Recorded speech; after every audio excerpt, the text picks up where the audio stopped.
Idol, paano mo ginagamit yung steroid? Actually guys, ako hindi po ako nag-steroid siya. Natural lang po ako. Pero matagal na po kasi ako nag-gym. Almost siguro mga 10 years na rin talaga ako nag-gym. Masasabi ko ay mahirap po talaga. Pero pag may mga nagsasabi sa akin na nag-steroid naman yan eh. Wala naman, din naman gaganda yan kung hindi mag-steroid eh. Dati po nasasaktan ako sa mga ganyan. Pero ngayon hindi na.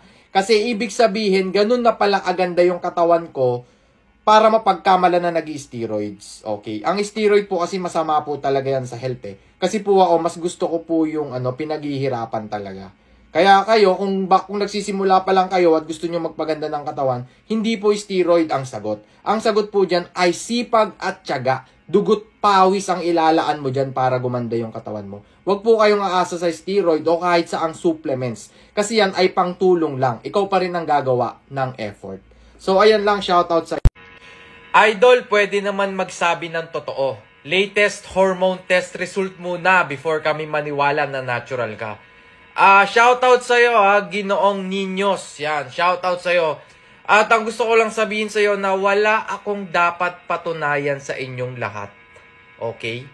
Di sabihin nyo na nag-steroid ako, wala akong pakialam. Kasi buhay ko naman to eh. Ano naman kung nag-steroid ako? Ano naman kung natural ako? Wala akong dapat patunayan sa mga tao. Tandaan mo yan. Gawin mo kung ano yung gusto mong gawin. Gawin mo kung anong alam mong tama.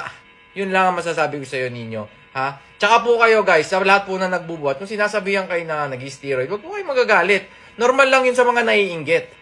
Guys, tandaan nyo, pag gumaganda na yung katawan nyo, kung ano-ano nang sasabihin ng mga tao sa inyo, na kesyo may ginagamit ka, na kesyo kung ano-anong supplement tinitake mo para gumanda, di ba? Wala kang dapat patunayan sa kanila.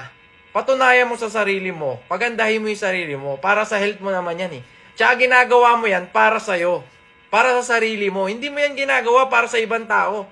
Bakit? Kayo ba nag-gym ba kayo para sa ibang tao? Nag-gym ba kayo para maka-attract ng mga babae? Di ba? Hindi naman eh. Kung yun ang ginagawa mo, nag-gym ka para ma-attract yung ibang tao, para ma-impress sila, pues hindi ka magtatagal sa larangan na to. Okay? Tandaan mo yan. Dapat nagpapaganda ka ng katawan para sa sarili mo.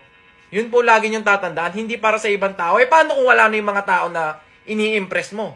Wala na yung mga taong gusto mong i-impress, yung mga babaeng gusto mong makuha, wala na. Hinto ka na. Di ba? Gawin mo yan para sa sarili mo. Gawin mo yan para sa ikagaganda ng health mo. So, yun lang masasabi ko sa iyo, Ninyo. Wala kang dapat patunayan sa ibang tao.